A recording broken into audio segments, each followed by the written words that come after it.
Okay, everything is rolling? Is this one recording? Yep, the red light's on. Okay, let's say a word of prayer. Lord Jesus, we're thankful for this day and opportunity to do your service. Lord, you said you should know the truth, and the truth shall make you free. And that's what we're interested in accomplishing here today, in Jesus' name. All right, now one more little technical thing, and it's weird, but it goes like this. 10, 9, 8, 7, 6, 5, 4, 3, 2, 1. All right, Kate, now I'll tell you. What I just did is simply to synchronize the cameras. It's not anything magical. Okay. And it doesn't mean, oh my God, the countdown is here. What we're going to do, we're just going to record a bunch of stuff here, and we can do some more tomorrow. If we forget something today, it doesn't matter. We can put it in. If you think of something in 20 minutes that should have been said right up front, it doesn't matter. Great. We are simply wanting to reduce this down to tape so that it doesn't get lost. Yeah. Okay? Yeah. And the big job lays ahead. That's the editing. Okay? So I want you to completely relax. There is nothing that can't be done, redone. If we sneeze, if we cough, if, anything can That's be fixed. reassuring. If the ceiling caves in, all we do is clean up the mess and keep going. Okay. So everything here is real laid back. You got a lot of information, and we want to get this down into a storyline, because I think what you've got here is something that is extremely important for people to know about. Yeah, it is. All right. Let's talk a little bit about you, and see now where did you start out your life? You were born and raised in the country, Yeah, the city? I was raised on a farm. In fact, I live in the same neighborhood in which I grew up. It was my grandfather's farm. Part of it was divided into thirds. But in 1939, my grandfather was an obstetrician in Norfolk. He was also in the Naval Reserves. He was in charge of military intelligence in Norfolk, which is the largest military naval complex in the world. So I was born in the Naval Hospital, which was the NATO headquarters, and brought home to my grandparents' farm. My father was in the South China Seas on a naval vessel.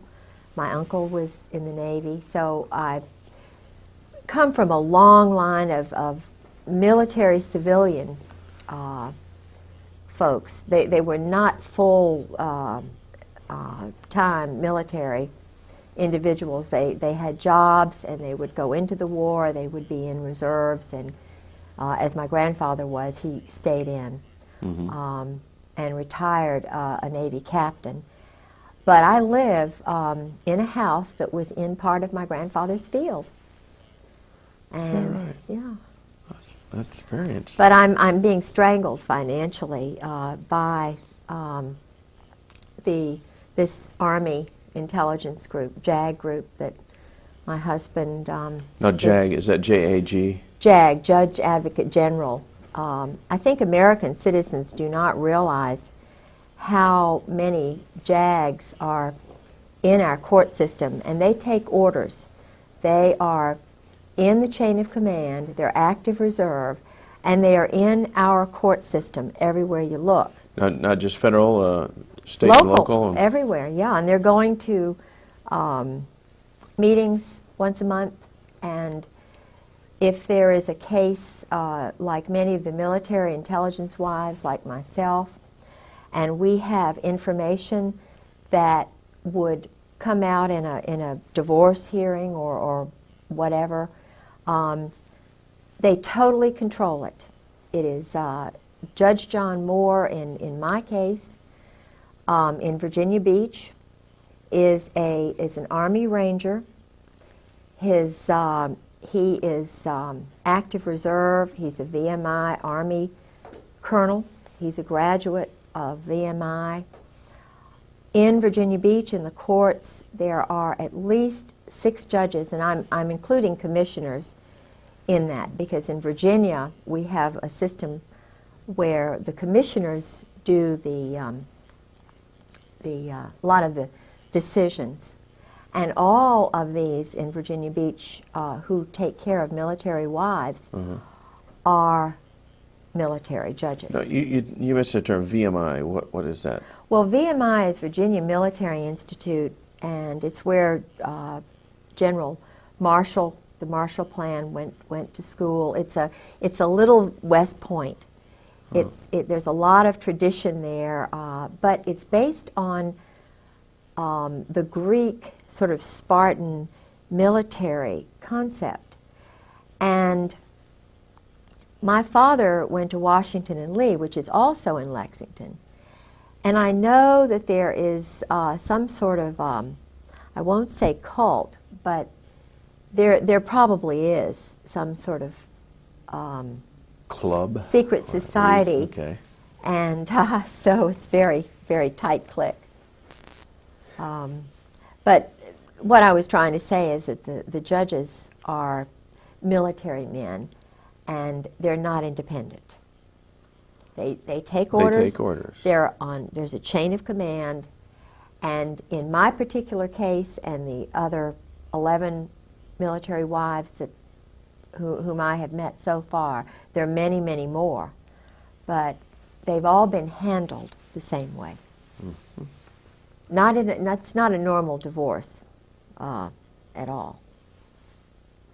You know, I've heard of these kind of situations before, but it's never been put so concisely and so reasonably that there would be a connection why some people just, no matter what attorney you have, it doesn't matter. Oh, no. The divorces and the settlements of assets never go the right way. No, and there's a FISA court, which I know is involved in my case. What kind of court? Foreign Intelligence Surveillance Act. It's a Justice Department secret court that American citizens are not aware of. There have been a couple of articles on it.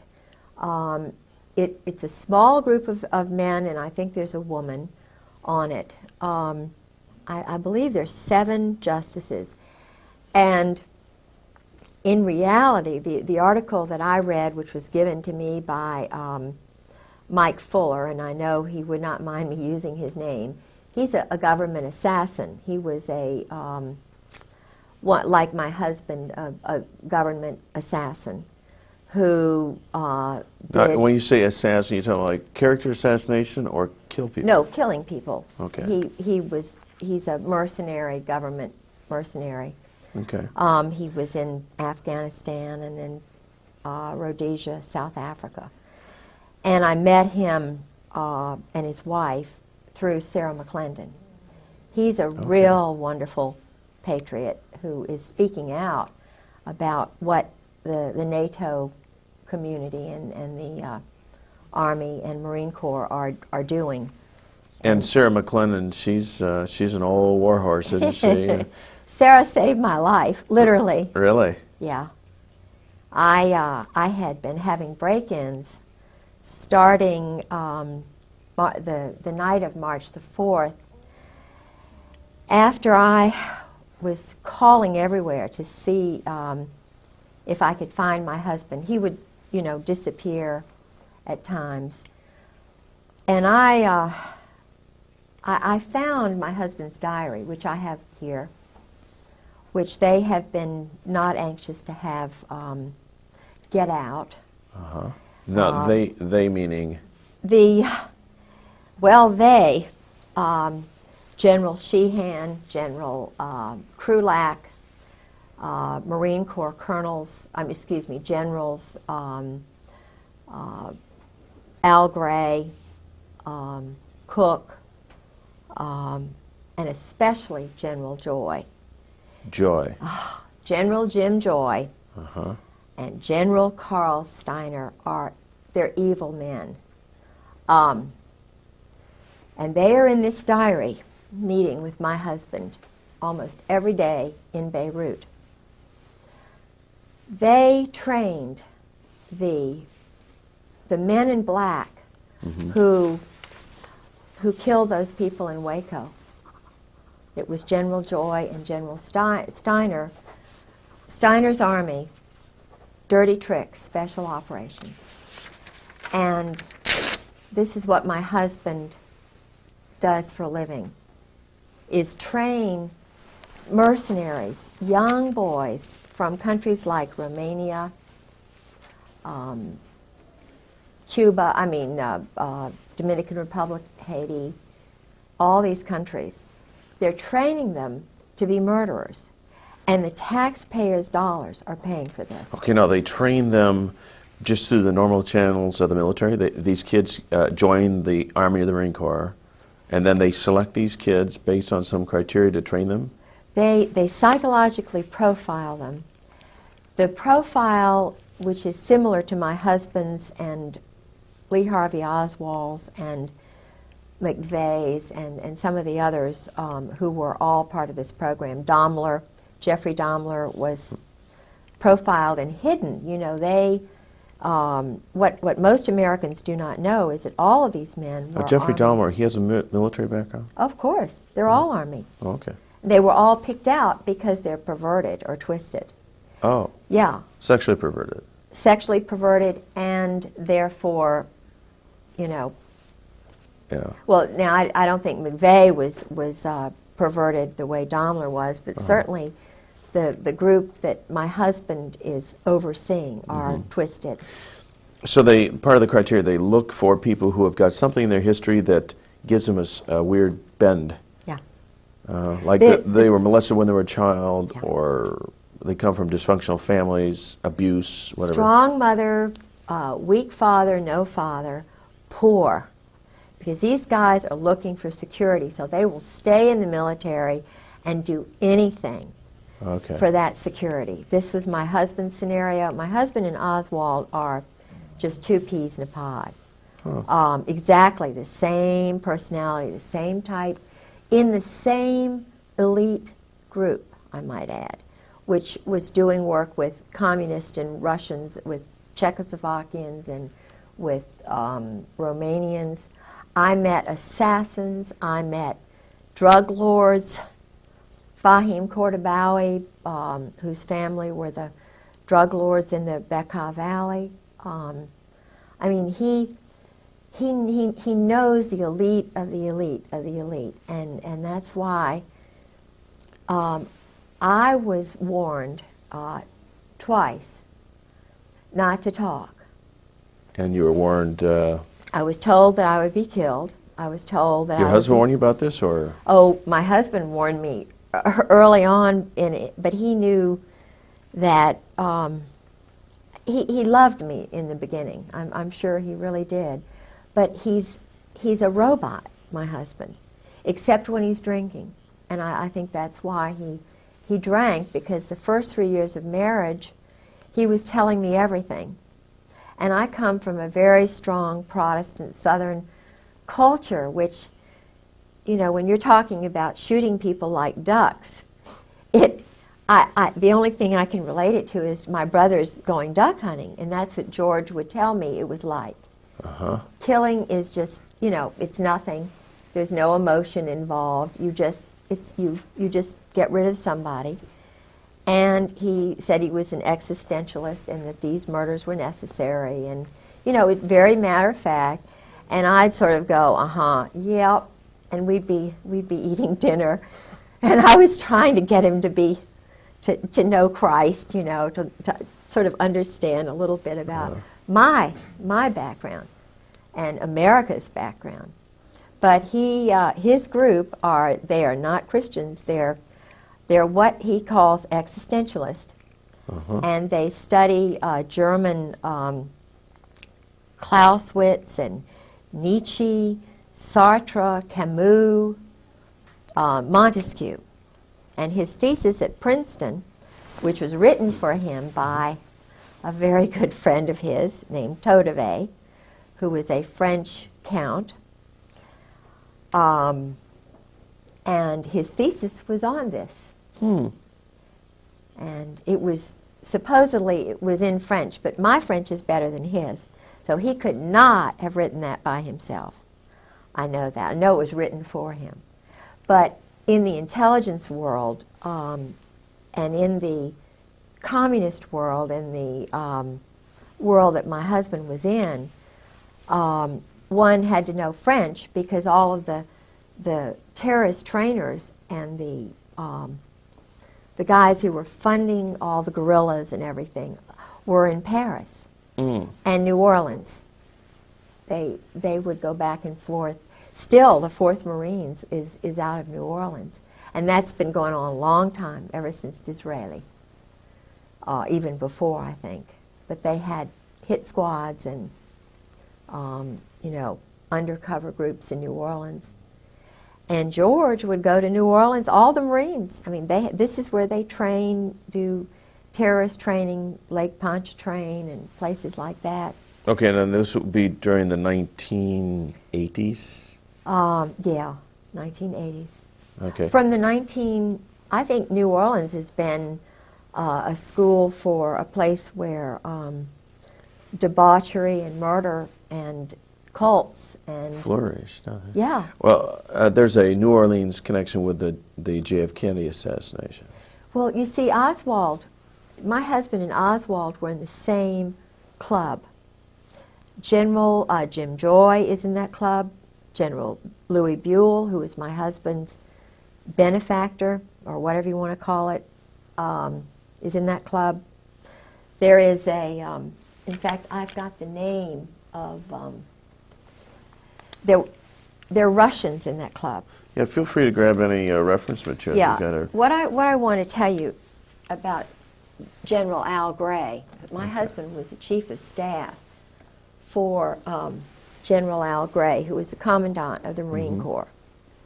And I probably shouldn't say this on the tape, and you all can get rid of it, but he's a homosexual. Gray. Gray. Okay. He's what they call a cherry Marine. Now, I'm not anti. I'm trying to find my. I hope I've got it. Yeah, here it is.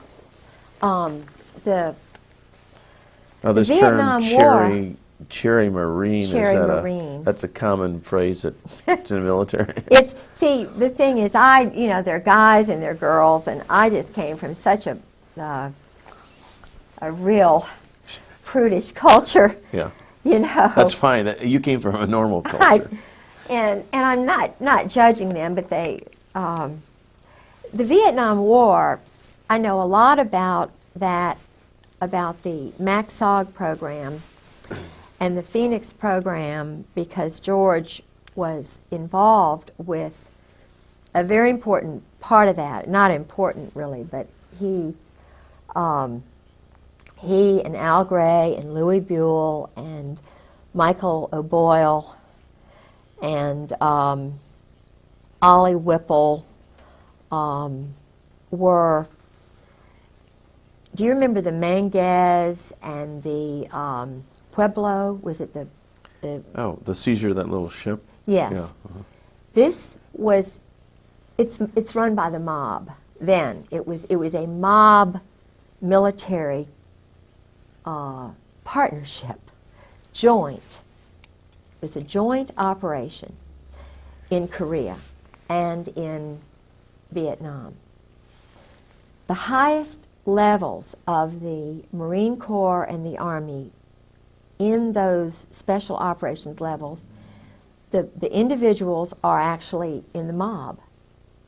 New Jersey. You're talking about the mafia type mob? I'm talking about the Brooklyn, New Jersey mob.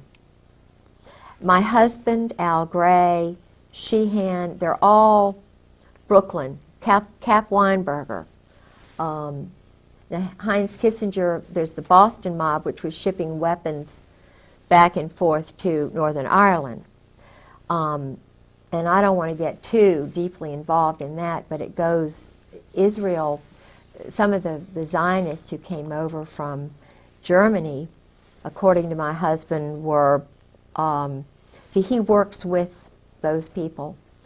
They do a lot of money laundering in the banks, cash transactions for the drugs that they're bringing over through Latin America, the Southern Mafia, the Dixie Mafia, which is now my husband's involved with in Miami. The military are all involved once they retire. They're, they go into this drug and secondary weapons sales. And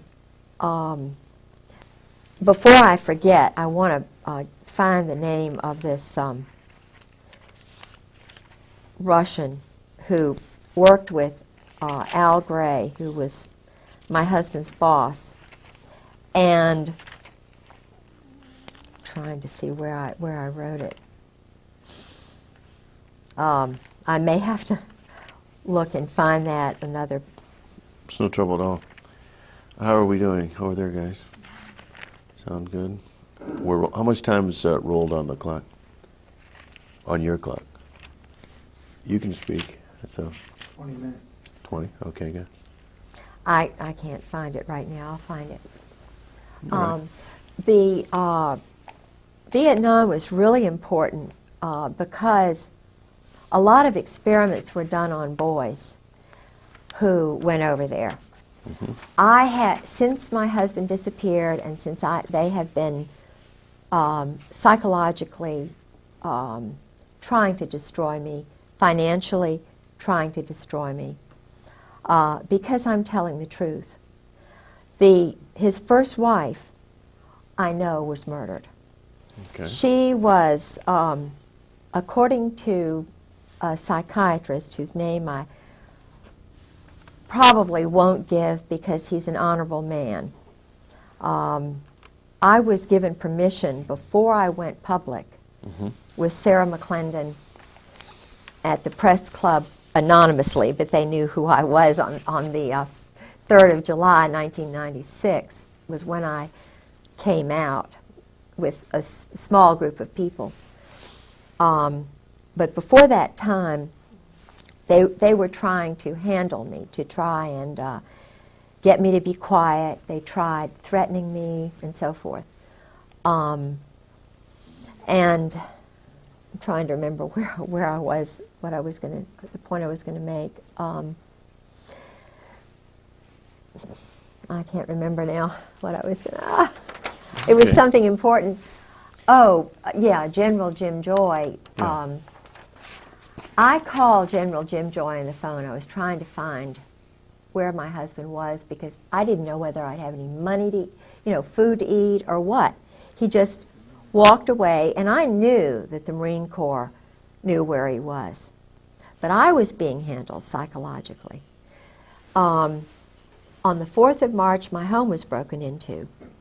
They had elaborate plans to handle me. The 4th of March, 96? 1996. 96. And keep in mind, he had disappeared on the 28th of December. Of 96. Of 96, 95. Okay, So put yourself in my shoes. I have no idea where he is. He's done this before, and each time I was totally traumatized. So I get... What happened during this break-in? Well, they were looking for the diary, which I have here. Okay. I don't have the original copy, but this is the diary. Okay, can you lift it up so Yeah, we can... sure. Yeah, just... This is it. It's his Beirut diary. Kind of hold those. So Yeah. This is it. Okay. And it's in his handwriting. The Beirut diary tells how the intelligence community, the Army and Marine Corps assassins, snipers, are how they operate in a city during a crisis. My husband was the liaison between the White House and President Jamal. So my husband is a friend of Scrokoff, McFarland's a Marine. All of these men are personal friends of George's. Colby, I spoke with personally on the phone. 2 weeks later, he was murdered. He went to Princeton. My husband knew him. He knew my husband. He told me, Colby told me that... Now this is General Colby? No, this is William Colby, who was head of the CIA. Oh, okay, yes. Who was murdered in a... so-called boating accident. I know exactly how that happened because, you see, the SEAL teams, SEAL Team 6, 4, 6, and 8, are on the East Coast, and then the odd numbers are on the West Coast. And some of the people who are affiliated with the SEALs,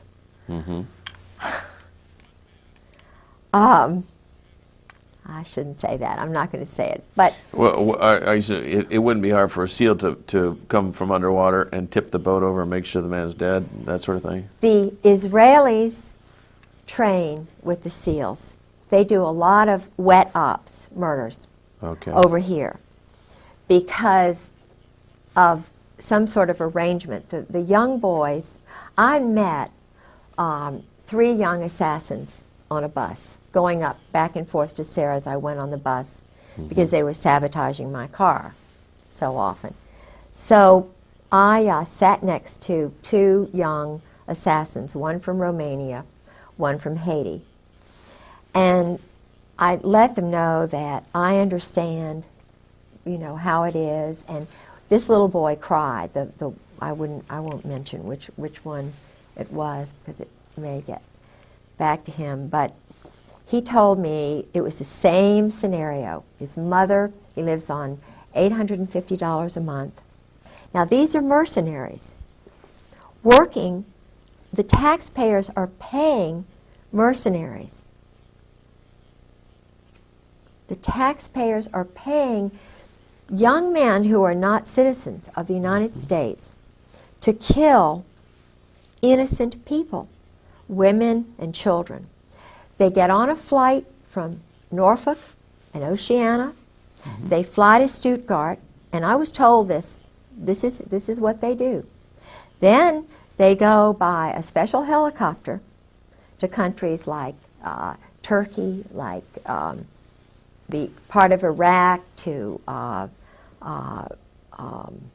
Algeria, to parts of Africa, and they do wet ops. They'll just, you know, murder 5, 10, 20 people, and then they blame it on the Arabs or they blame it on somebody else, but it's actually NATO rogue assassins, because there are men from Australia, South Africa, Britain, that I've been able to determine, and a lot of these other little countries that are sort of wanting to get into NATO, they have little boys that they pick out, and they call them special. They use the word special, meaning elite, irregular, in order to entice these boys because they don't have much ego. So if you call being a criminal, in other words, they are protected. They know that they are above the law. That's what my husband's above the law. Judge John Moore is above the law. Colonel Barry Cantor, my husband's JAG colonel lawyer, is above the law. Grover Wright, Marine Corps. A lot of these guys who were judges had their wives gotten rid of. Judge John Moore had his first wife thrown into a mental institution before he became a judge. He battered her.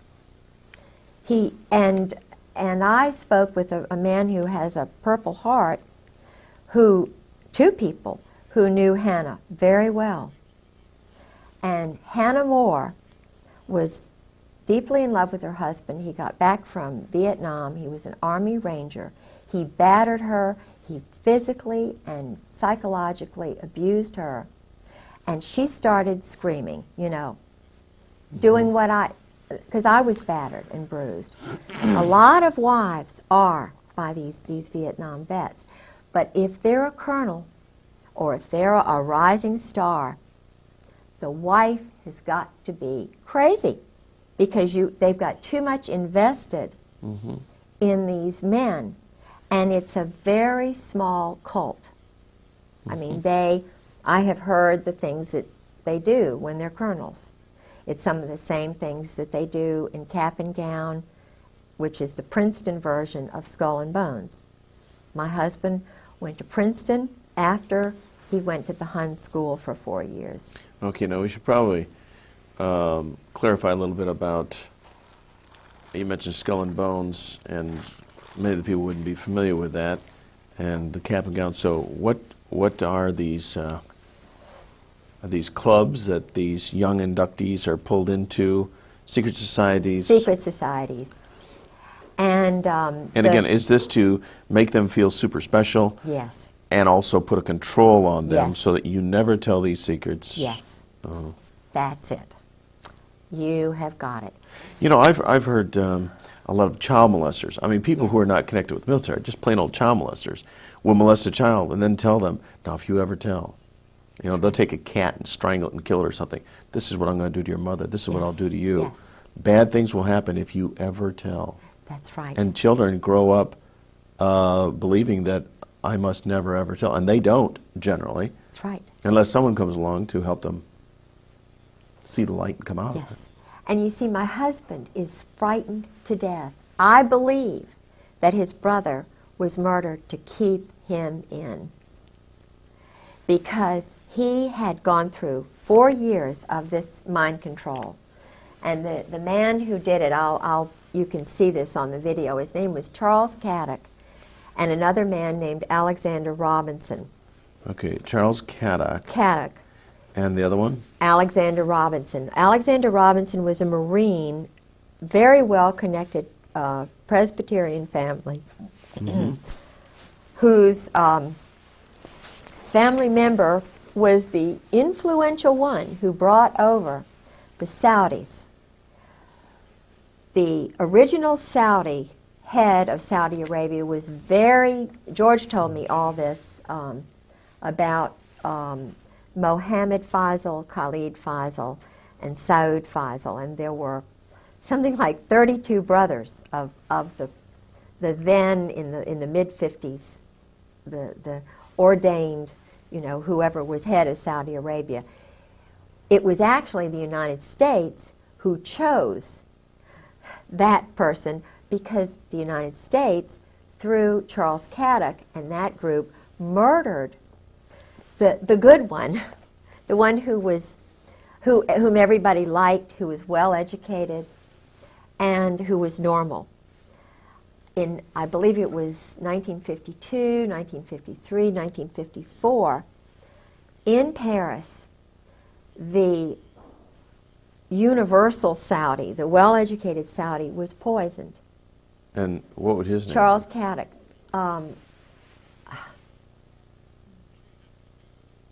I don't suppose it's all that important, but anyway. I'm trying to remember. I think it was Fahim, or he died in Paris. And so his brother, his half-brother or whatever, was the father of all these 32 boys, and the 3 oldest now were snuck into the United States. I have a degree in history, Virginia history, undergraduate degree, and master's in Scottish history. And being a Southerner, we always look at, you know, past is prologue. And I jumped into the Saudi Arabian books to try and find out something about the Hun School, which is in Princeton, started by a physicist connected with Einstein in that group. So I was looking for the Hun School because I knew they went there. And they're in all the brochures. They're very proud to say, you know, we have the Saudi royals went here. President Cheeseborough brags about going over there and being wined and dined, and you know. So I only found one reference, but it was a reference that said something like they went to a prep school in the United States. That's all they said. Well, it was the Hun School, and my husband was one of the playmates. Charles Caddock was the bodyguard, quote-unquote teacher for these guys. So they would go out and play in the woods, and they were doing homosexual things with them. You know, I mean, there was a lot of money. They bought a big house. Yeah. And so. Okay, now, I was momentarily distracted. Okay. Explain to me a little bit about this, the homosexual event here. Well, George, for the first 3 years of our marriage, was drinking entirely too much, and he was trying to let me know about his world, and I'm not judging him. He's a bisexual. Okay. And he believe. needed help. He needed help. He needed Still love. does. He needed cry. He Yeah. still does. Mm-hmm. He really needs help, and the handlers knew that I was changing him. I was taking him away from this crazy cult Right. that he'd been in all these years. And I mean, we were going to church. He even walked down the aisle one time when Tony Evans preached at Scope. I mean, he was overwhelmed. And At Scope. No, at it is. Scope in Norfolk, it's a big auditorium. Oh, okay. And so, but he was a little boy when he was, it's mind control. MK Ultra, somebody said. They had a group of men, psychiatrists in New Jersey. I don't know where this place was, but they would go, and even his roommates in Princeton told me about it. George never, intentionally, he never introduced me to any of his friends. So I had to cold call all these people. I got their names and addresses, telephone numbers. I called all these roommates at the Hun School and at Princeton. Mm-hmm. They told me things about George and, holding hands with, with Caddick and other people, about being a cheerleader and going off and so forth. Now, a cheerleader, this is a kind of a trade name, right? No, he was a cheerleader for the At Princeton? At Princeton. Okay. And he traveled with the football team. Okay. And here is a guy like that. They put him in the Marine Corps. I don't think that was very nice. Do you know what I'm saying? It was hard for him. But it was part of the long-term vision. Absolutely. They wanted him long-term. And it's because of the Saudis. This is what I believe and what his roommate believes. He had a roommate at Princeton who was also at the Hun, who's a dear, dear, wonderful. His mother is an Anglican. His father was a Jewish doctor from Brooklyn, and Jack is a dear, and we talk to each other a lot on the phone. George sort of, dismissed him because George was getting in with another crowd. George got into Cap and Gown, which is the same kind of fraternity. I mean, it's an eating club at Princeton for intelligence officers. It's Cap and Gown. Would they have anybody involved that wasn't intelligence-oriented? Football players and so forth. But I have a feeling that Cap and Gown has a lot of intelligence officers and boys who may have been raped. Of course, they'd never talk about it. Right. But I know that the initiation is, they get very drunk, and even in the Marine Corps they do that. It's called dining in. They have the shellback ceremony. They do a lot of homosexual enticement. The boys are, when they come in, when they're new recruits, they strip them nude, they violate their personal parts. There's a lot of that is going on. What about even now? Tailhook? Yeah. Is there a connection? Yeah, sure, because the cream of the crop is doing this. They're having group sex parties. And that was a Navy operation too, wasn't it? Yeah, but the Navy and the Marine Corps. Of course not. Maybe we ought to for those That's another. that tailhook, they don't know anything about. Tailhook was refresh our memories. Well, tailhook. In fact, when I was single in Norfolk, I know one of the people who was deeply involved with tailhook, who was the captain of the Saratoga, was very much involved with this kind of behavior. And I know a lot about the, see, I never thought about group sex. This is so awful for me to contemplate that these orgies are going on all over the Mediterranean, that the captains, lieutenants, the men who rise to the top are the ones who are picked to play the games, the pool parties, the nude pool parties. And they have secretaries who come in. I've talked to 3 guys, and of course my husband, who went to these parties. But what they do is, and this is General Al Gray, who was the main prime mover, they would go to a place like Aix-les-Rosés, where Charles Caddock, this teacher who inducted, got my husband into it, he retired in one of these all-male party houses on the Mediterranean. I mean, that's where and my husband kept up with him all through the years. But these sex parties and orgies, they're all homosexual in nature, or well, is there some heterosexual? They start off with the wild secretaries. It's kind of, you know, my husband did those in Indonesia. He did them at a place in Northern Virginia with his first wife. I did not know any of this. I knew absolutely none of this when I married him. He told me he was loyal to his wife. He wanted me to think he was just apple pie, because I'm just a one-man woman. Right. When I took that oath to marry him, love, honor, and obey, that's me.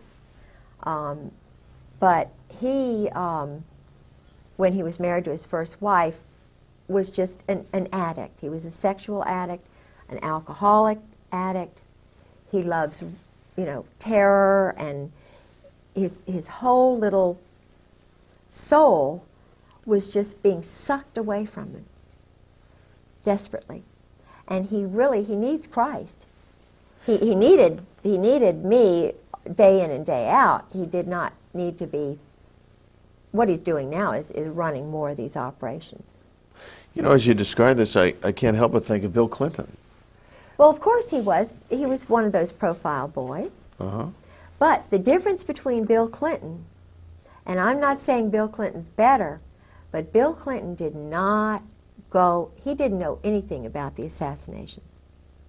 Bill Clinton, when I was living with Sarah McClendon, the senior White House correspondent, who saved my life, because she said, Mrs. Griggs, you get up here to Washington right now or you're dead.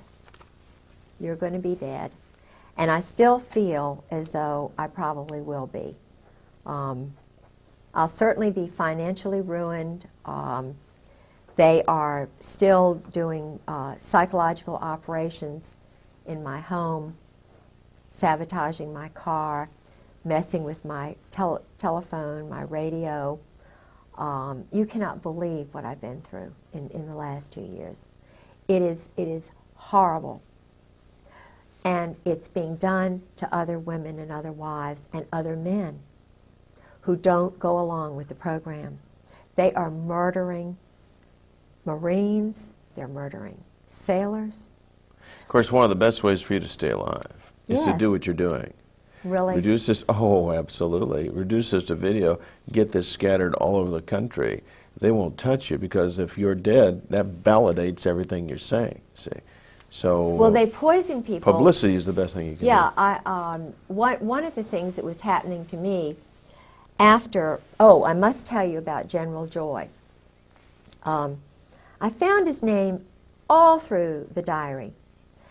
And what was really strange was that George had mentioned him early on in the marriage, but then after a certain incident at Camp Lejeune, which I think is very interesting, relating to tailhook and something that I did there. I'll tell you about that if I can remember. I called. It took a lot for me to get General Joy's phone number, because the Marine colonels were not going to tell me, because they knew I was investigating. So nobody would tell me about General Joy. I called a person in George's address book who was a general, pretending that, I was updating my Christmas card list. Yeah. And I just wanted to find Jim Joy's telephone number. He said, oh, he's up there. He's running morale, welfare, recreation for the world, a payoff job with the mob. And he's living outside of Quantico, and here's his phone number. So I call him up, and keep in mind, my husband is infamous, Princeton graduate, chief of staff for Al Gray, who runs all the dirty tricks for the Army. Linda Tripp worked for Carl Steiner, who was a partner of, Jim Joy and Carl Steiner and my husband were the triumvirate in Beirut. Okay. And Linda Tripp worked for Carl Steiner down there This would be approximately in the 80s. She and her husband were both Delta Force duos. They send them, but then they divorced, so that broke up that. But she's a dirty tricks person, Linda. Anyway, so I call General Joy and I say, General Joy, this is Kay Griggs, and I'm George Griggs' wife, chief of staff under Al Gray, head of half the world, dirty tricks, special operations, wet ops. And he goes, no, I don't believe I know your husband. Exactly his words. And I'm taping it, by the way, because they took my tape. They started coming in and putting sticky stuff and running my, just mind jagging me. putting sticky stuff.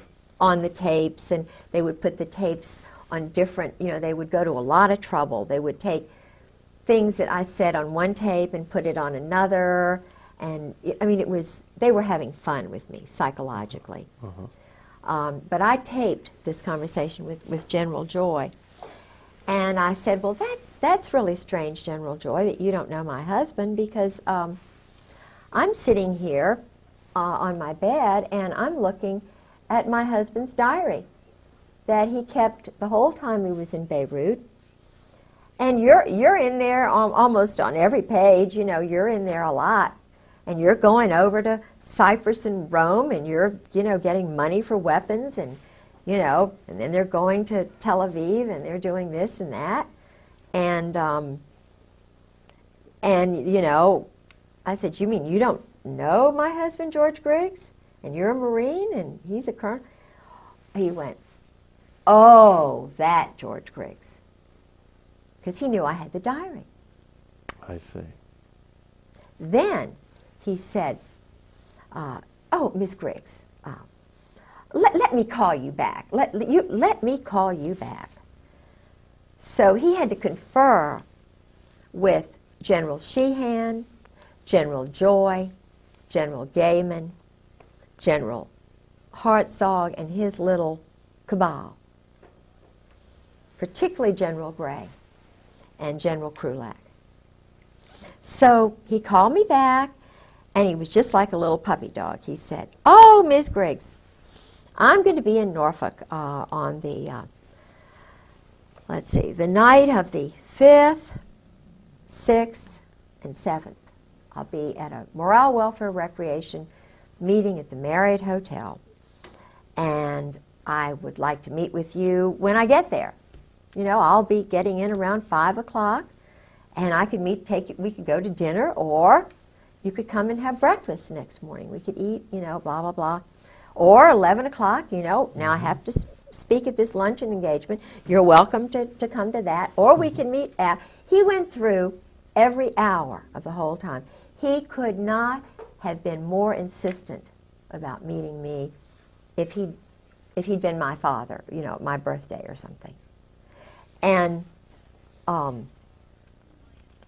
so you did meet. I did, but I was afraid of him because I knew he was an assassin. Joy. General Jim Joy, the one who got Noriega out of Panama.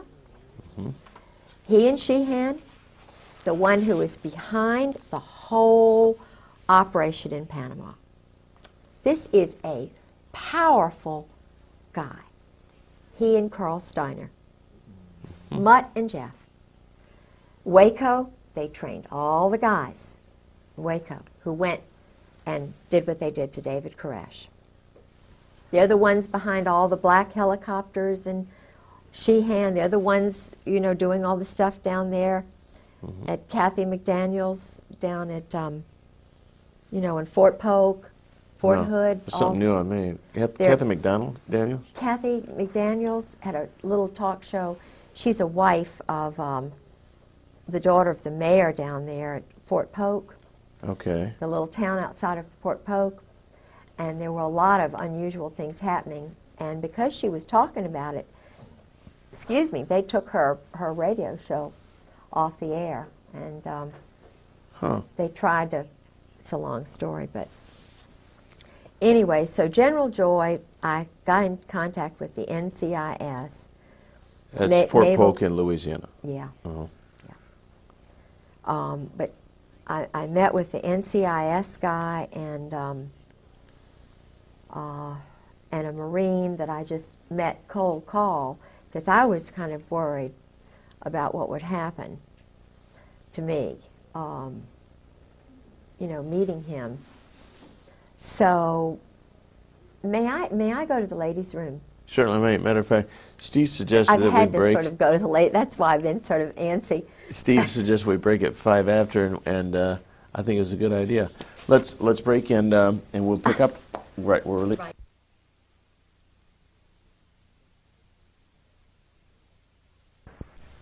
Well, I think you're fine. We're rolling? Is this one rolling? All three cameras rolling right now? They are rolling? Mm-hmm. Good. Yep. Everybody check in. All right. Here we go. Okay, now Steve, come on over here and take a quick glance at the at this monitor. Mm-hmm. Notice how she's framed here. Does mine correspond about the same? Oh, okay, I see what you're saying. Oh. I gotta take a better look. Oh. So that we cut back and forth, we are. Okay, I see what you're saying. Actually, yours is like you say. Yours is a little bit tighter. Okay, just take it wide. You want this one in a little tighter? No, no. Okay. Mm-mm. She's just right. I tell you, I have the perfect reference. I can tell now those chairs are giving a perfect reference. Except that I'm a little bigger than she is, so I may stand a little taller in the chair. Okay. Whoa. Whoa, yeah. Oh, the distance, maybe.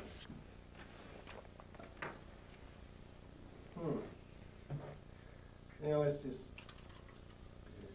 I'm just going to hold what she says. Okay, yeah, we don't have to split hairs over it. Okay, we're rolling. 10, 9, 8, 7, 6, 5, 4, 3, 2, 1. Ignition. We have liftoff. We're rolling. This is part number 2 of this interview. All right. Now, we have discussed just a little bit of a recap here. All right, a little bit about your background, about the psychological profile that these guys look for. Let's see, we've discussed the diary. We've discussed Kaddock and Alexander Robinson. Couldn't read my writing. Thank you. And I have a picture of Kaddock. yes, I noted that. We're going to inject that. We'll inject. In fact, we should have a little session here where we just go through pictures at the tail end of this. Yeah. Picture. Yeah. We discussed tail hook and. You know what tail hook means, don't you? Now, what is tail hook? Uh-oh. I got a feeling. Yeah. Is it a homosexual reference? Yeah, sure. Really? Sure. Did you know that, Steve? Isn't it something? Yeah. And the average person on the street has no idea. No. You know, it's like Watergate. Well, the Watergate Hotel, that makes sense. And tail hook probably is some reference to, you know what I honestly thought it was? When you refuel a jet or something. It is. But you look, see, the planes look like this. Because, see, I was told this by Jerry Unruh. And Jerry Unruh was a captain when I met him. We were just partying. You know, I had a group of gals, and we were all school friends.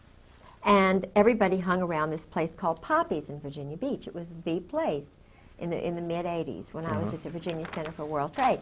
Well, Jerry was in there.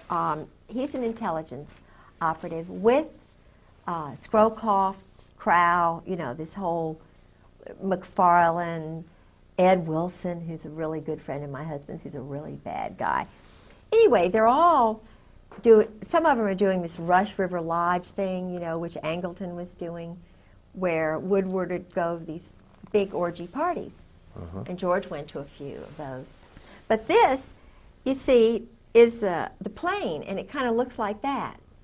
Okay. And yeah. it refuels. Uh-huh. See, that's what the hook is for. That's called the refueling. tail hook. Yes. Uh-huh. But it has a double meaning. A double entendre, sure.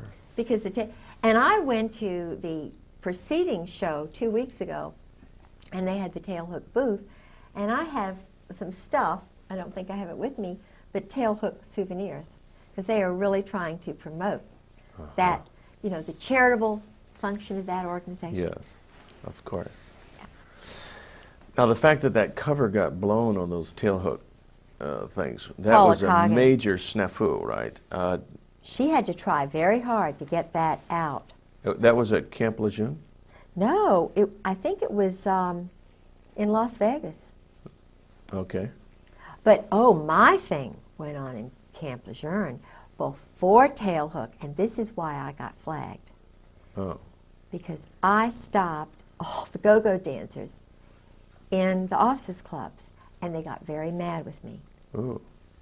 I can tell you that story. It's true. Yeah, but why, you didn't realize what you're doing at the time? No, I was just incensed, you know, that they would allow topless women, young girls, in the officers' club dining room while I was trying to eat late one night.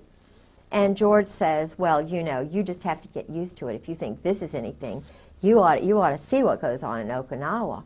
Well, this was 91, 90. It was before tail hook.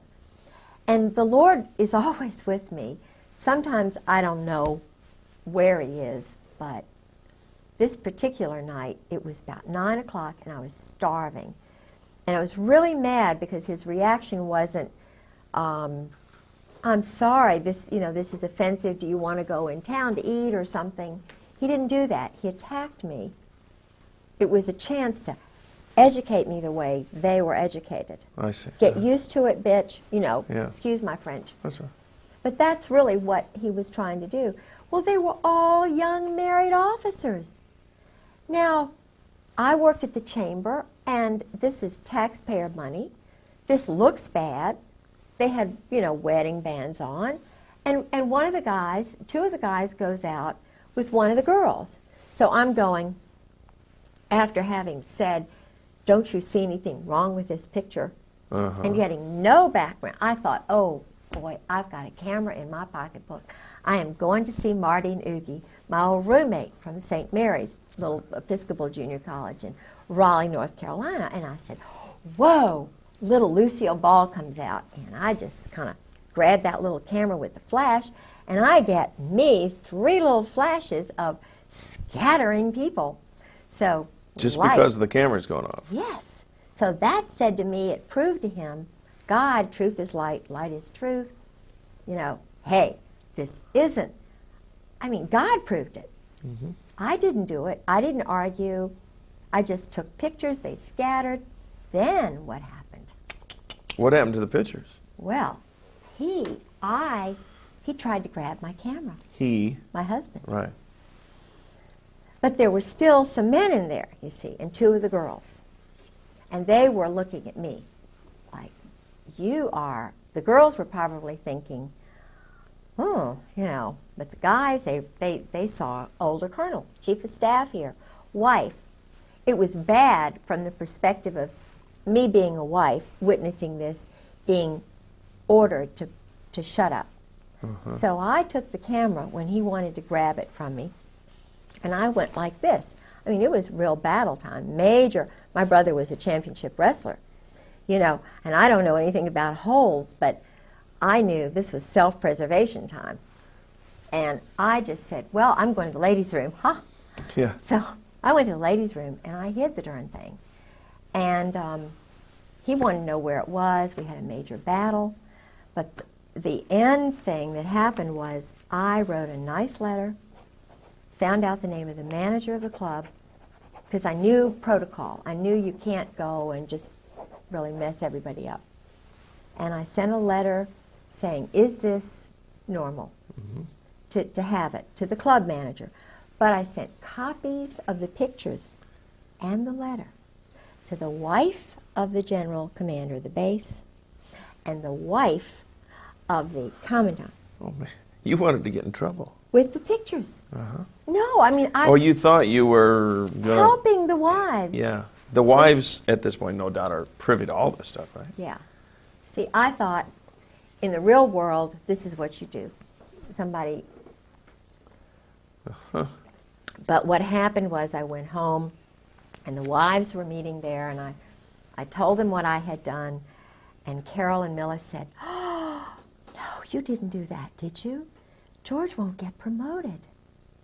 You know, he was trying to make general. But Louis Buell had already died. He wouldn't have made general anyway because of Sue. I already found out about that. But I didn't know that at the time. So, but Charlotte Moore, whose family are better educated, and she's kind of the leader of the pack because she's more rational than the rest of the wives. She said, Kay, thank you very much. We appreciate what you did for us. And then all the rest of them kind of, you know, they're like little puppets too. But then I found out from Brooks West that I was flagged. That General Gray had me marked as a troublemaker. Gotcha. So after that, no more stories while he's drinking. You know, it was a very, he was having to balance them and me. You know, he was, I think he was challenged by me because he, you know, he knew that I was a free spirit. He didn't understand Christ. He didn't understand what my boundaries are, but he, because he was a little bit intimidated by my sense of freedom and my, you know, openness, which comes from a complete understanding of where Christ is in my life, you know, and I follow in his footsteps, but I'm a free spirit because I'm created independently, as we all are, and he never had, my husband never had that ability to be free from the time he was a teenager. Because early on he was made captive to these other matters, the homosexual encounters and the shame that brings and the control.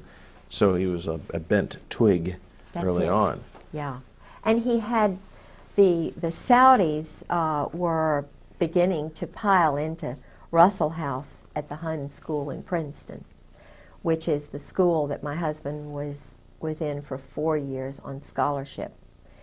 He never saw his parents in 8 years.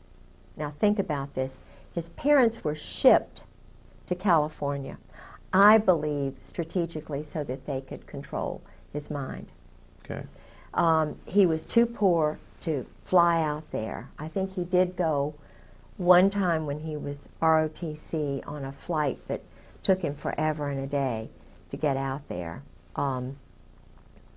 But he had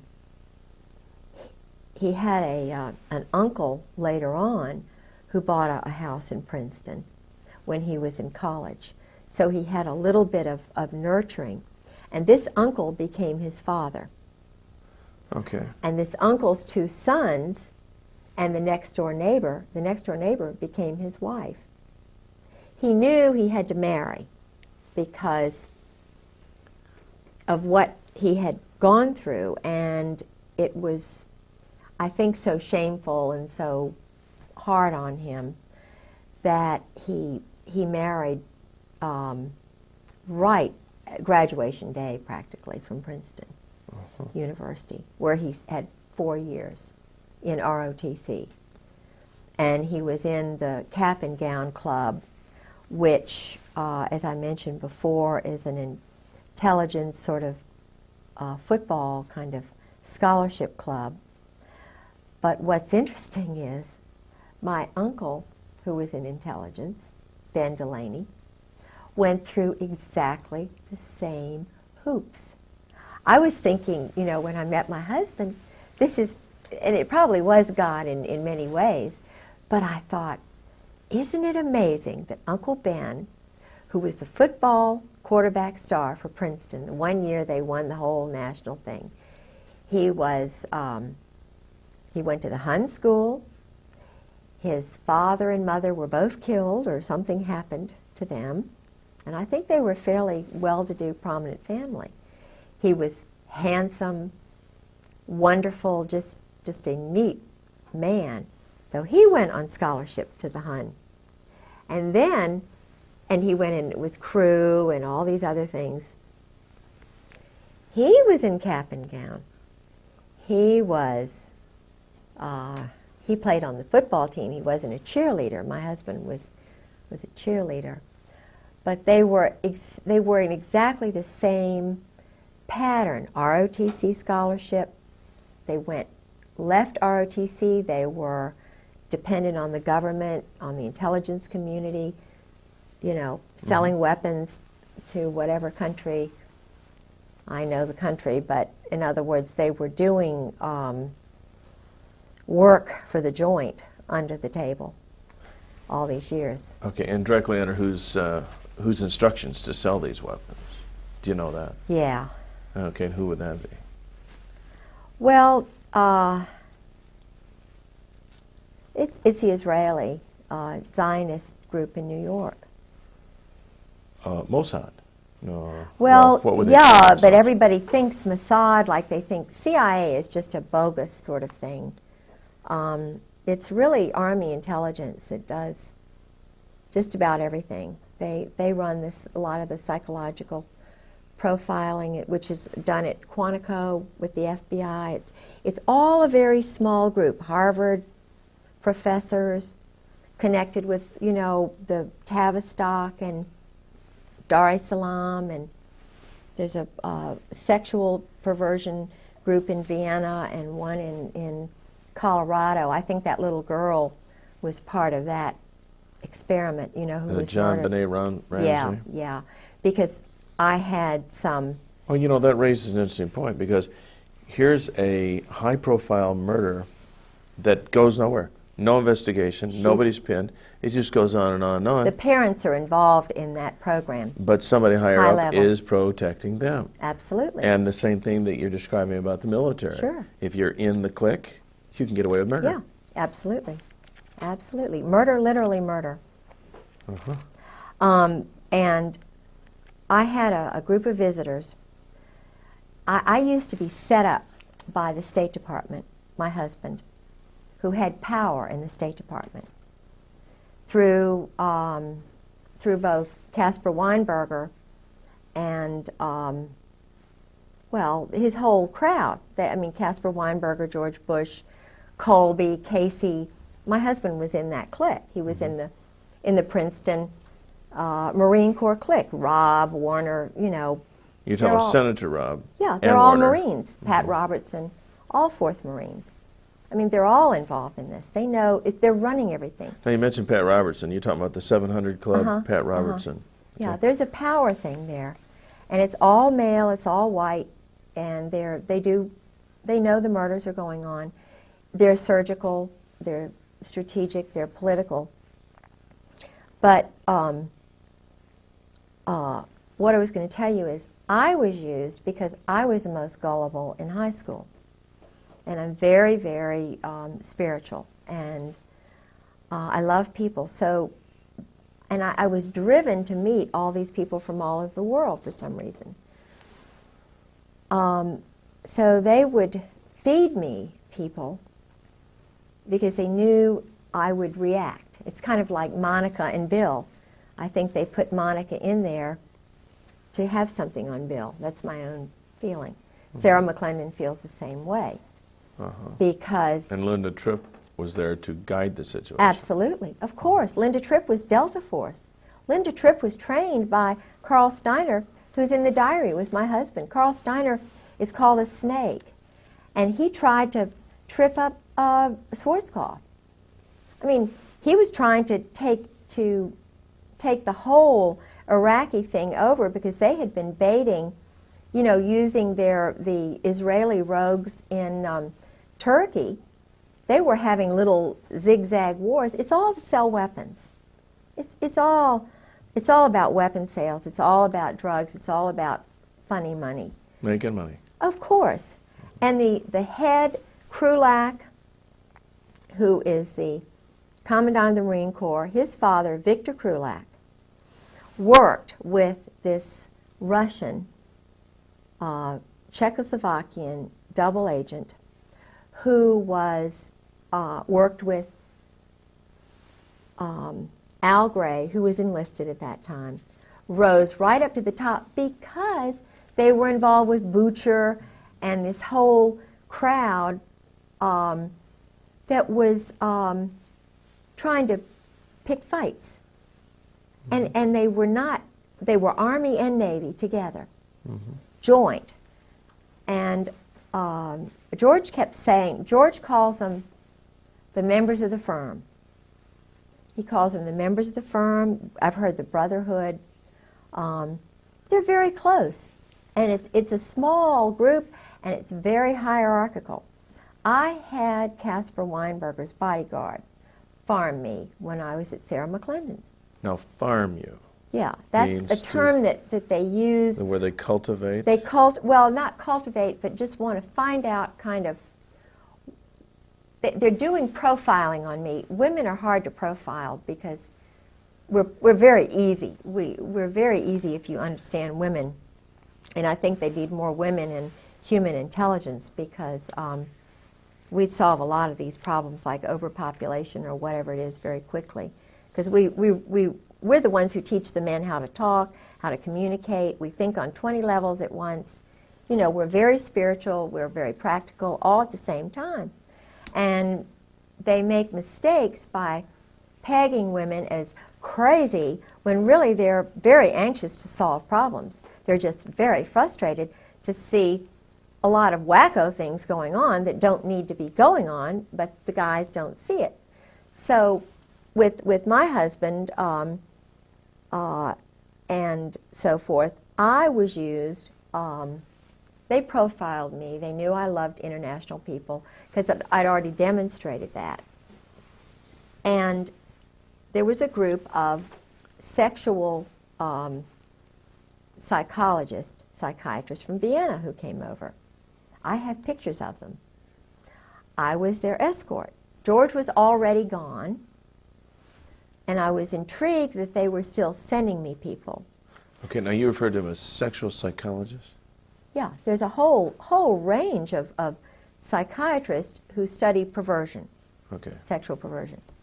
Harvard, Yale, Johns Hopkins, and this Colorado group. Dar es Salaam, where they train the black African terrorists. They train them in interrogation. They train the JAGs in interrogation methods and so forth. And a lot of these guys got their experience in Vietnam. Intentionally, they took these little boys. That's what they're doing in Bosnia right now. They're training future leaders in perversion. They have a school. The British have a school that George was working with in Indonesia for a year. My husband was setting up there was already a program on East Timor, a little place there in the mountains, that had been set up by the Australians during World War II. It was involved, I think, with Burma and, you know, some of the killings that were going on in China and so forth. That T. Parker Host, this man who now controls my husband with Bob Edwards, T. Parker Host, this is how they got together. T. Parker Host, I knew when I was the assistant director of the Virginia Center for World Trade. I was the first woman on the board of the Foreign Commerce Club. I was very involved politically, and I was having a ball. And I met T. Parker Host through someone else. I was the chairman of a board of all these international shippers and brokers. I was just a, sort of a glorified secretary, public relations person. Now, T. Parker Host was the Finnish consul, and at one time he'd been the Norwegian consul, the Icelandic consul. I thought he was a really nice guy because he was outgoing, he seemed Virginian. I didn't know that much about him. But it turns out he has one shipping agency when I meet him in '85. He knows my husband's profession instantly because he brags about being with the mobs. The mob runs the port of Norfolk. I mean, it's terrible to say, the bankers, and then they have I can't say that. You can't say what? No. The ports are run by, it's a homosexual hierarchy. Okay, it makes, that's not objectionable. Well, okay. And in Norfolk, it's Walter Chrysler, Phil Hornthal, they have the rich ones, and then they get the little ones in by introducing them to the big guys. It's like George met Einstein. Einstein was in that little ring that the Saudis were in. It was a very elite. No, Camus, you're saying Einstein? Albert Einstein Okay. was in that little Princeton ring before he died. And Okay. George, they partied together. Anyway, so the Norfolk crowd runs the port. It's very organized and so forth. And I knew the person who was running the Maritime Association shipping agency, very nice man who was that way. But I didn't know it, I went out with him. I like him very much. I mean, he's a very nice person. But And completely homosexual. Completely. But he liked me, and I thought he was wonderful. Many homosexuals are very he's engaging a very, people. very nice guy. Well, his best friend was T. Parker Host. He lived with him for a while. Well, I didn't think anything about Parker because, he'd been married and had a couple of sons, and I thought, well, this is just a guy who's moved away from Newport News for some reason and settled in Norfolk. I thought it was unusual. He didn't have any friends. I didn't know. But it wasn't because of that. It was because Parker had some questionable associations with mob figures, with assassins. He was in the Burma Special Operations Command. He liked living a dangerous life, and he bragged about it to others. My husband and he gravitated to one another. And I thought it was wonderful because my husband didn't seem to have any friends. So I sort of fixed him up with Parker. Well, Parker's the one who did me in, Parker plotted, and it's a long story, but basically, and this sounds petty, but I wouldn't go out with him. And I'm not saying I did anything that was, it's just that he wasn't my type. Obviously. Well, I mean, but he just was, he's boorish, he's loud, he's kind of rude. So you're saying even just in a social context? Yeah.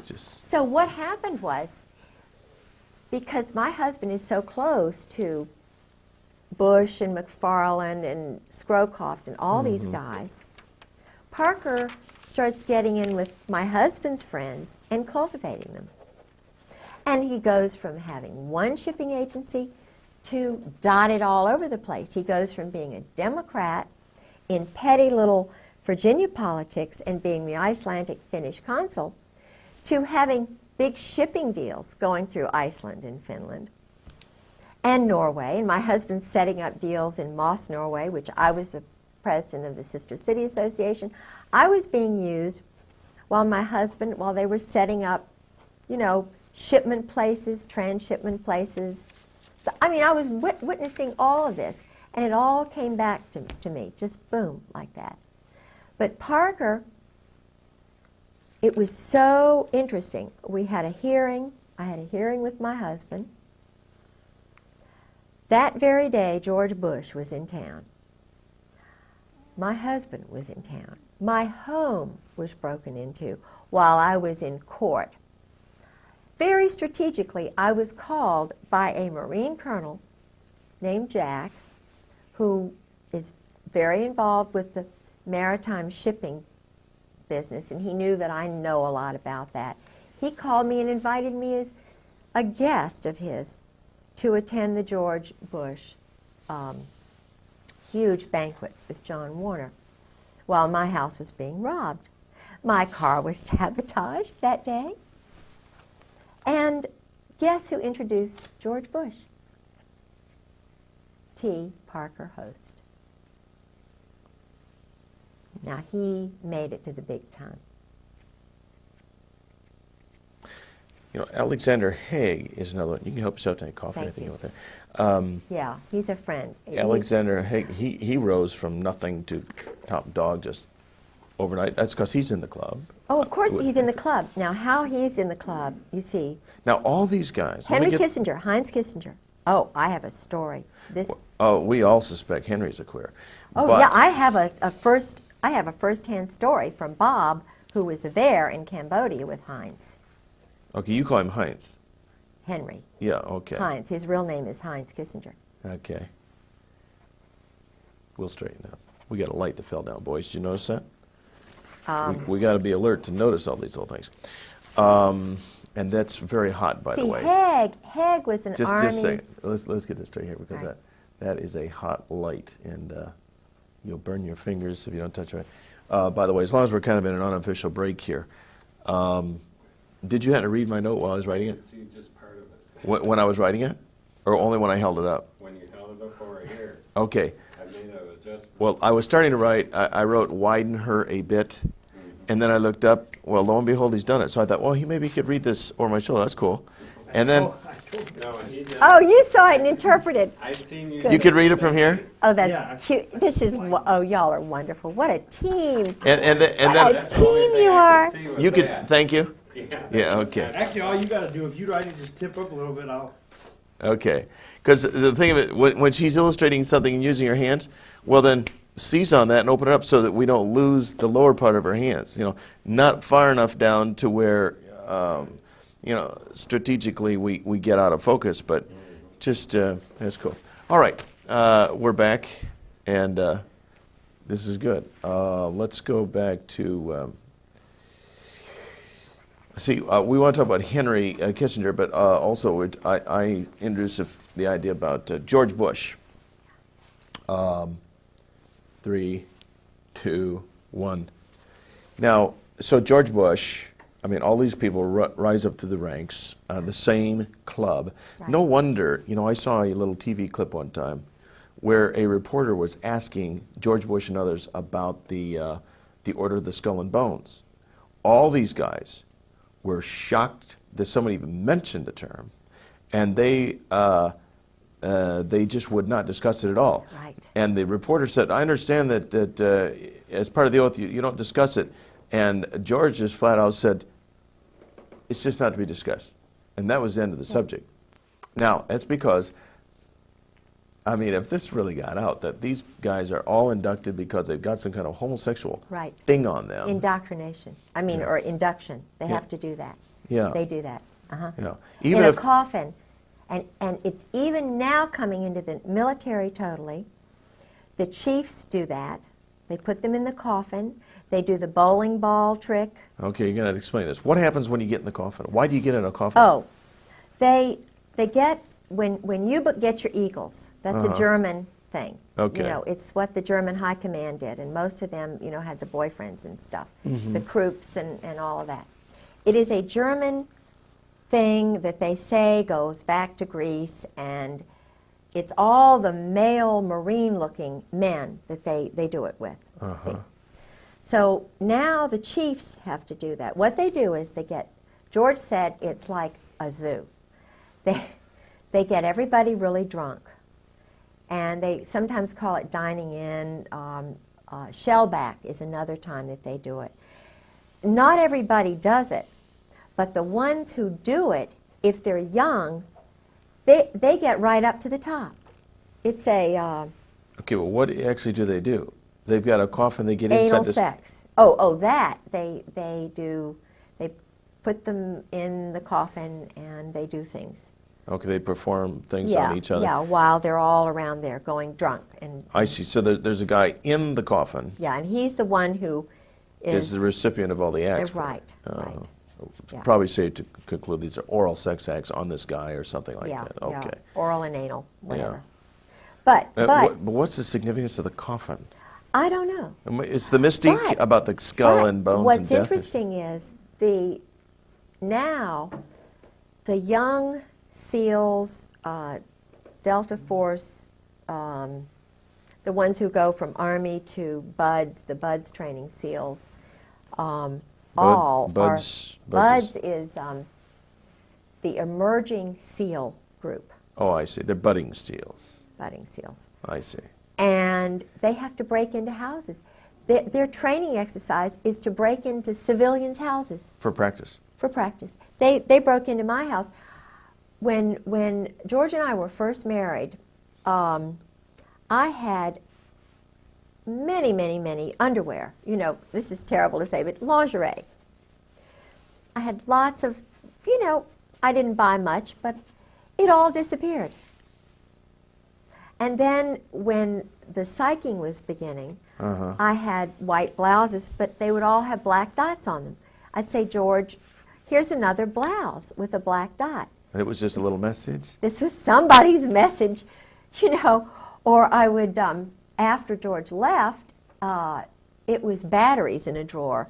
You can't tell the police I opened up a drawer where I had 6 batteries and now I've got 50 batteries. They're going to say, well, of course you're crazy, And I started my little sob with a screwdriver.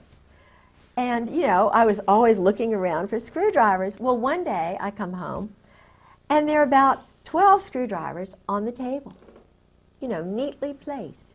Well, you can't call the police and say, I've got 12 screwdrivers, You can't tell people that you've got black dots on all your white blouses.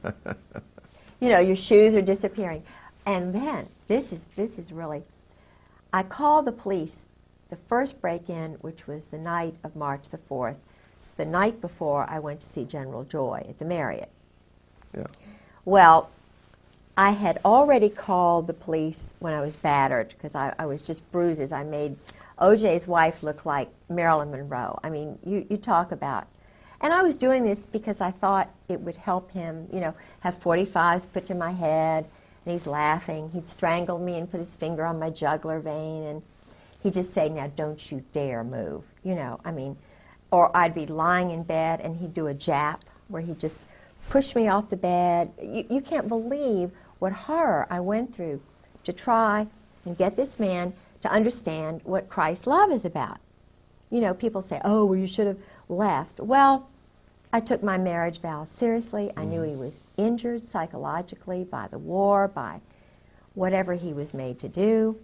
So, I'm fine. I just sacrificed a lot. I was in a big wrestling match with a crazy guy, But I still love the little boy within. He's very troubled. But anyway, I called the police after a number of little break-ins. And guess what? The policeman they sent was a little short guy with a short haircut whose name was Shorty Satterwhite. Okay. And Shorty Satterwhite was saying, oh, now, Miss Griggs, now you're just making this up. Now, Miss Griggs, this is you're just traumatized. Your husband's gone, blah, blah, blah. I found out he was a 20-year Marine.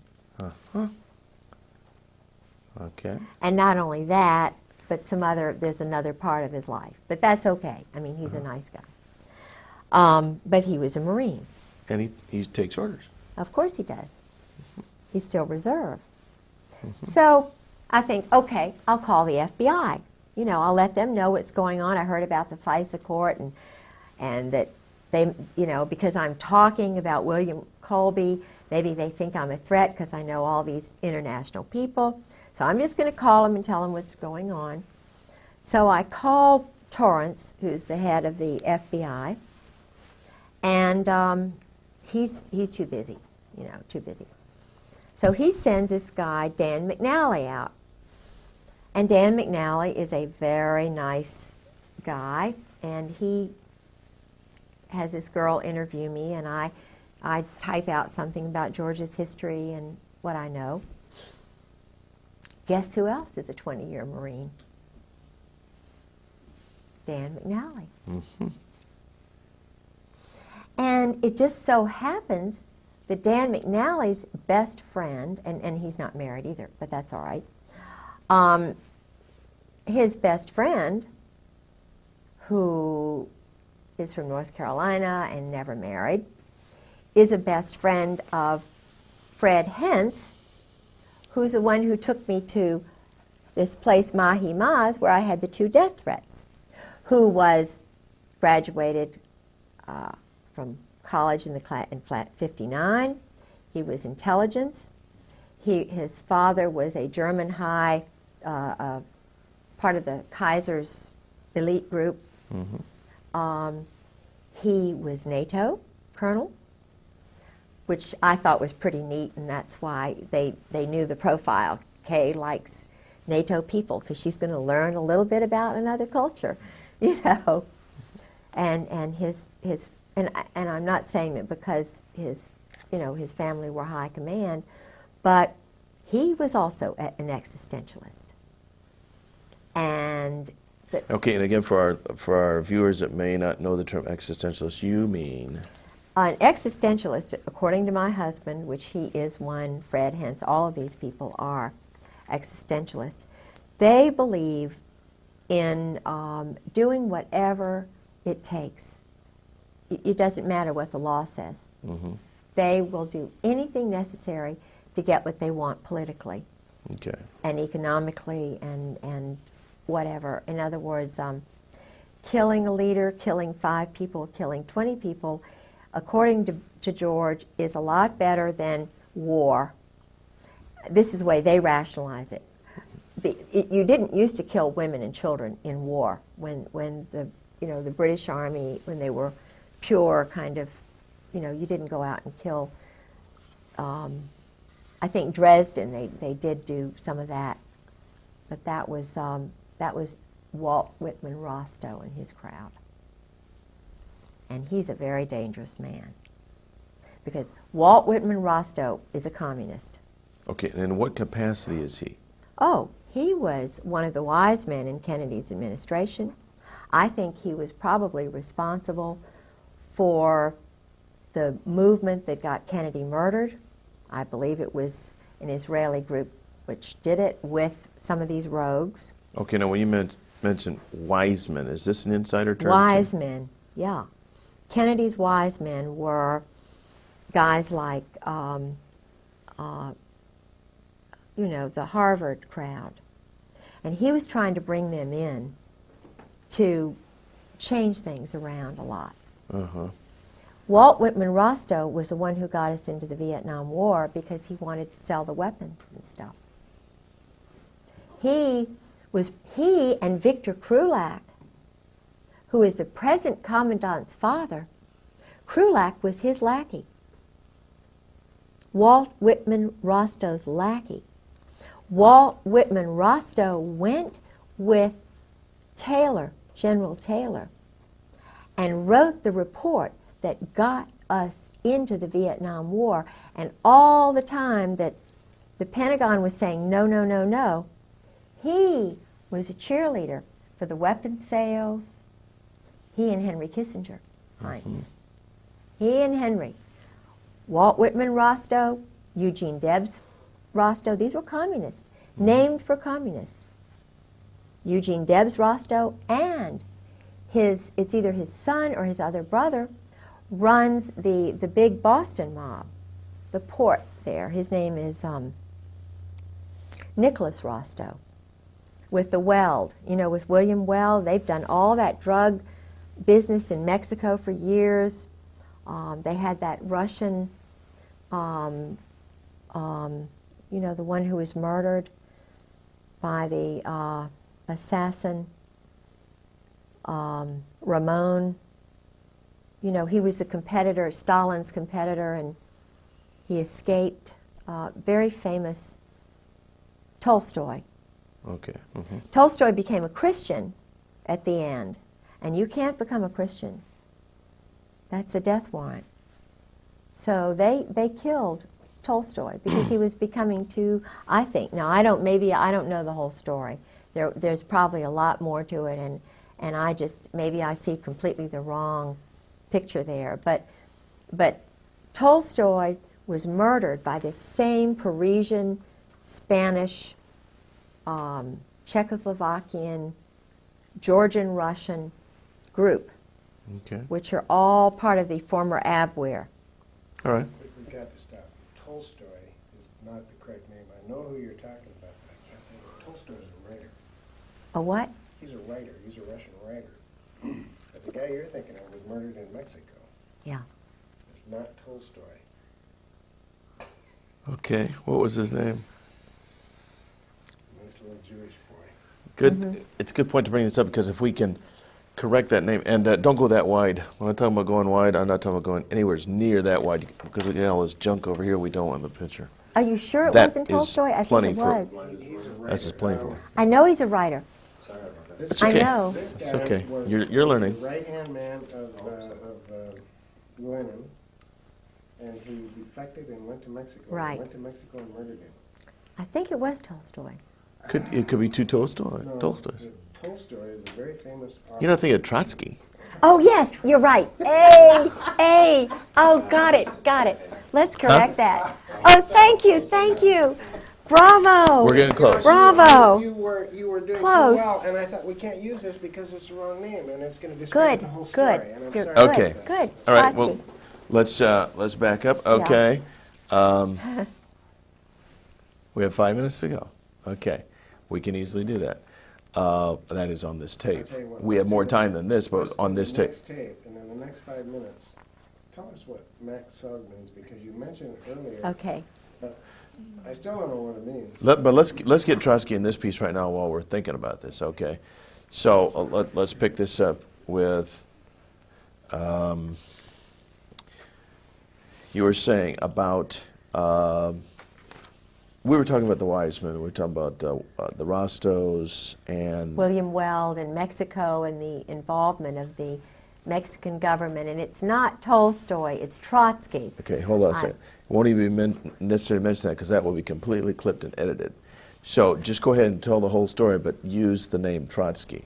All right. Okay, so Yeah. go ahead. Here we go. This group, which was run out of Paris, is still being run out of Paris, this revolutionary terrorist group, which is controlling these Marines and Army Steiner's group. They all operate together. The man who started all of this program during Vietnam used communists who were in the Spanish communist movement. They actually promoted communists in the OSS, which was started by this William, Donovan. Okay. So they were promoting and using communists who were actually wanting to get rid of our form of government as a stepping stone to world domination. So this group now in the Army and in the Marine Corps has communists at the very top who are really, existentialist, which means they don't believe in God, they don't believe in Christ, they live for the moment, they believe in sort of one world which has no religions in it. Right. They're the ones who put Napoleon in power, they're the ones who put Oliver Cromwell in power. They're the ones probably who actually were behind the Roman Empire and maybe the Egyptian Empire. They put puppet people in power, and they actually run it from behind the scenes. Now, Trotsky, as I understand it, was escaped from Russia. He had become a Christian, I understand, and was working with agents in the United States, Israel. And he was considered a threat. So he had to be silenced, killed. There's an excellent book which I have called The Mind of an Assassin, which is about the background of Trotsky's assassin, a young man named Ramon, who was trained, he was Soviet paid, I think he had experience in Spain. They organized it in Paris, I believe. And of course, up to the present time, there have been assassins operating out of Rome, Milan in particular, Naples, and Paris. And these are all anarchists, all mob related. They use mob funding. And of course, drug money to pay for the weapons, which are brand new weapons. The Bosnia Bazaar, this is the reason we had the war in Bosnia. The war in Bosnia is simply a stage to train assassins, to be a market for brand new weapons, to be a marketplace so that the drug money can be used. And the Army runs the whole show. It's totally run by the Army. The CIA is a bogus thing. You know, it's Training and Doctrine Command. It's NATO. It's SHAPE. Supreme Headquarters Allied Powers Europe, started by Eisenhower. It's a totally independent corporation. Its main function is to sell weapons and launder money. You're talking about CIA? No, No, I'm talking no. about SHAPE. SHAPE. Okay. CIA is kind of bogus. I mean, That's it's just there. a trade name for the media Oh, it's to to confuse use. us. It's just to get us off the track. It's all being done by Army people who are now joint, because the word joint comes from the group that brought over a lot, and a lot of good people came over, but they came over illegally to kind of escape Nazi Germany and stuff. I don't know that much about it, but I do know that the funding organization, one of the funding organizations was out of New York, and it was called the Joint. And Meyer Lansky, see, our mob, the organized crime, the Jewish Kabbalist group, who don't believe in God really, well, they do. They look at God as a Kabbalah kind of thing, and the opposite of good is bad, and they have to get rid of all the good people and kill them, and then you know, I mean, they really do this. They're killing people who are good on purpose, and they get brownie points with their little cult. But this funding group in New York, they would pay for passports which were illegal, and they. In fact, my grandfather was involved with that. That's how I know so much about it, because my grandfather was told to keep silent and not to tell anybody, but of course he told my grandmother, and my grandmother told me, and I've told my children. Everybody knows they brought in probably more than 200,000 Nazi soldiers and SS and, you know, wacko scientists and psychologists, and all of them, most of them, had the German disease, you know, because it was their culture. The German disease? Yeah, the German disease is what the Pink Triangle boys were. Colonel Ron Ray writes about this. He's a Marine colonel who's a Christian who's writing about the Cherry Marines, the homosexuality in the group sex orgies and so forth. which brought down the German government because Naples, which is where all of the Navy is doing their playing, I mean, today in Naples, these orgies are going on. It was where Krupp, the weapons manufacturer, used to take the German high command, and they would go into the Isle, on the Isle of Capri, into the Blue Grotto. And they would have big orchestras, and they'd bring in little boys, little Italian boys, who would be raped. They'd give them trinkets. And, of course, the mothers gradually found out, and just like me, it was one thing when there was just one of me. Now there are a lot more of us wives who are talking and telling truth. And it took those Italian women went to newspapers in Italy. They wouldn't listen. But when they went to the wives of these guys in Germany, it brought it all out. It brought the German government down because they were duplicitous in it, you know. But what they were doing was pedophilia. They were raping, bringing in little boys. They involved the Catholic priests, you know, who were bringing in all. Anyway, so, but what happened was this whole group came over to the United States.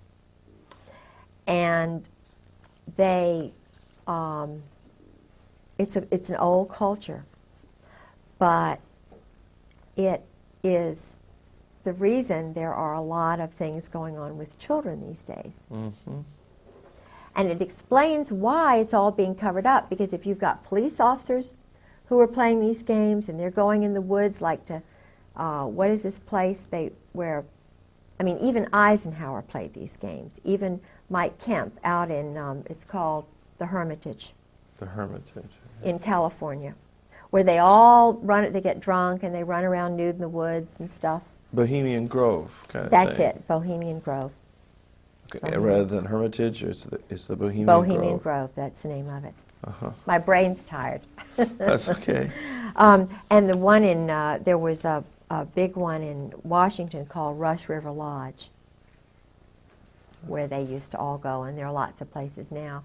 But the problem, as I see it, is that I think they're trying to destroy America and the basic Protestant Christian culture, because where you have a militaristic society, which is where the rules are only for those people, and keep in mind that Meyer Lansky and Luciano, Lucky Luciano, and the other man, they chose to go to Italy.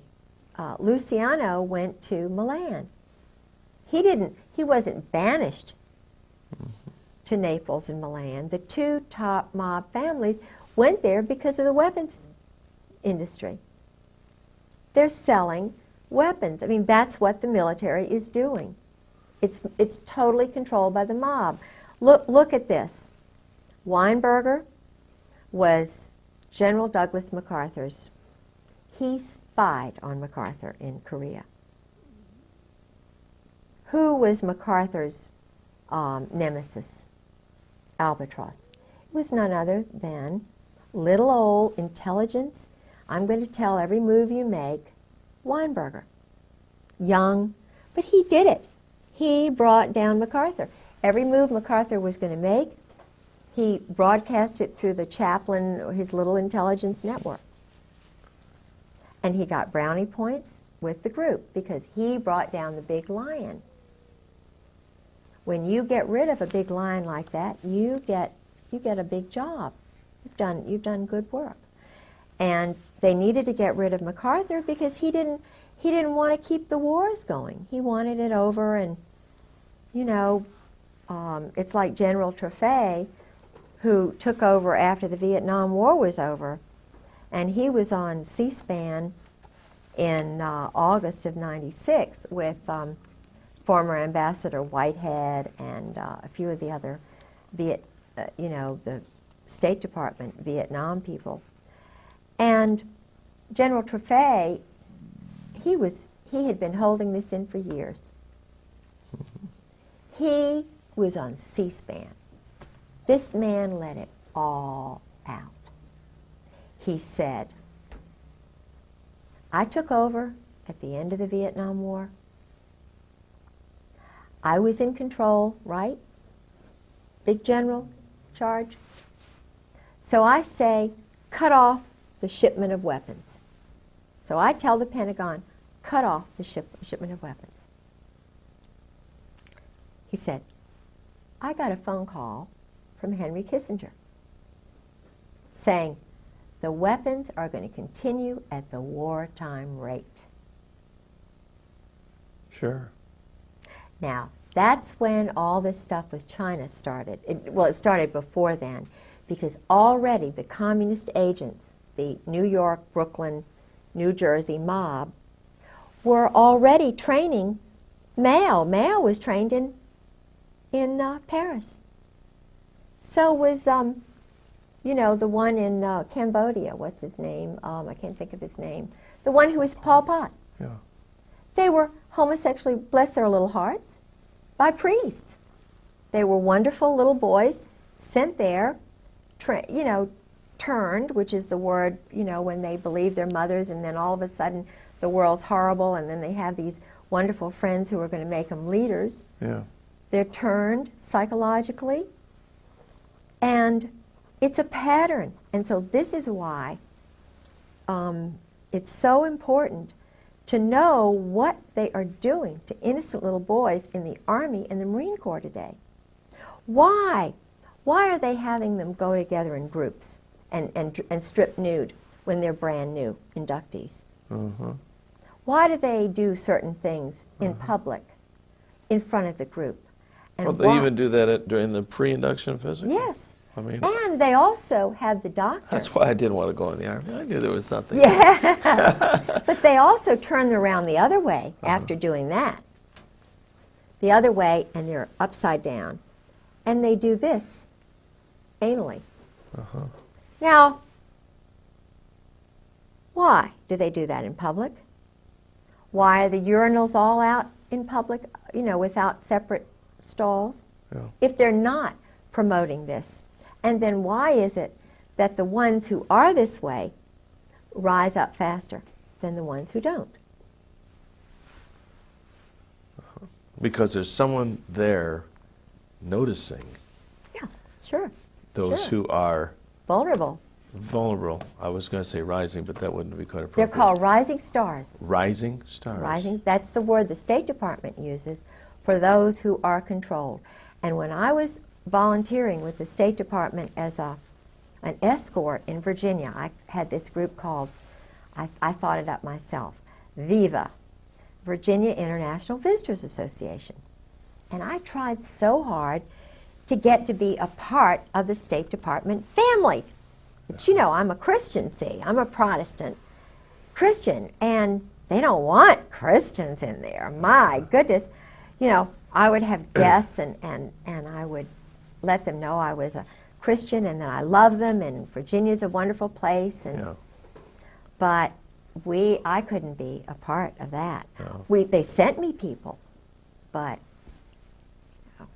I never was a part of it, even though I had lots and lots of dignitaries. Did you Are we ever running have out? did you ever have any contact with Madeline Albright? No, I lived with Sarah McClendon for about 6 months. And Sarah is a Democrat. See, I was a Republican all these years. I was married for 21 years to a Democratic governor's grandson. It was an arranged marriage, and so I knew a lot of the high-level Democrats who were really sort of conservative. It's hard, you know, in Virginia, they're very conservative. So when I stayed with Sarah McClendon, I had become a Republican, you know. And Sarah told me a lot of the things that were going on in the White House from her insider perspective. which totally challenged my perspective on everything. You know, Ron Brown was murdered, for example. Sure. Vince Foster was murdered. Forstall was murdered. Tell you what, we're gonna break right here. Okay. Because we're just about out of tape, I think, on this in here. This would be a good place to pick up, though. Ron Brown, Vince Foster. I think Foster had a Marine Corps background. Is that possible? I think so. He may have. I bet he did. That would fit right in. Yeah. Oh, yes. Oh, yes, that would fit right in. Because Nussbaum's office was right across the hall. Okay, we can pop these tapes out, actually. Okay. And we're fresh with brand new tapes, the number 2 ones. Let's take a nice little break. All right.